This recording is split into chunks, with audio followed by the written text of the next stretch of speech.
جو شخص اپنے دوست کو برے کاموں سے نصیحت کے ذریعے باز نہیں رکھ سکتا وہ دوستی کے قابل نہیں۔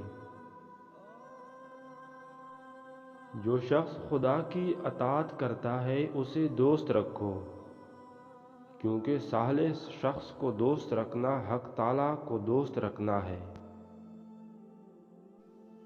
اللہ کی راہ بظاہر کانٹوں سے بری ہے، مگر در حقیقت اطمینان اور سکون کی دولت سے بھری پڑی ہے۔ انسان دوسرے انسان کو جو سب سے بڑا تحفہ عطا کر سکتا ہے وہ وقت ہے۔ اس سے قیمتی تحفہ انسان کو نہیں دے سکتا۔ جسے اللہ تعالیٰ اپنی محبت دیتا ہے اسے پھر کسی اور چیز کی خواہش نہیں ہوتی، اور جسے وہ دنیا دیتا ہے اس کی خواہش بھوک بن جاتی ہے جو کبھی ختم نہیں ہوتی۔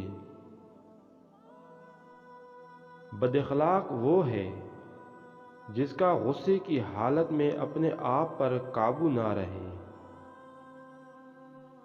اچھے انسان کے ساتھ اچھے رہو، لیکن بڑے کے لیے بڑے مت بنو، کیونکہ تم پانی سے خون صاف کر سکتے ہو لیکن خون سے خون صاف نہیں کر سکتے۔ جب کوئی خدا سے کسی کے سکھ کے لیے دعا مانگتا ہے تو وہ دعا کسی اور کے حق میں قبول ہونے سے پہلے دعا مانگنے والے کے حق میں قبول ہو جاتی ہے۔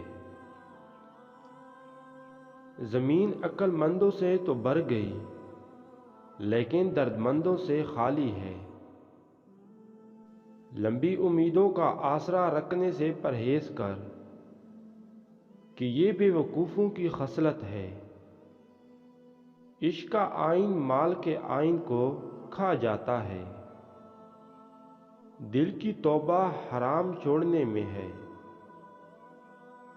جو ذرا سی بات پر دوست نہ رہے سمجھ لینا وہ کبھی دوست تھا ہی نہیں۔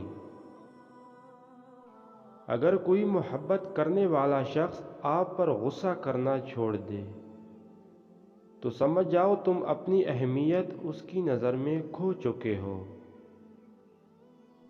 اپنی غلطی کا اعتراف کر لینا ایک بہترین خصوصیت ہے۔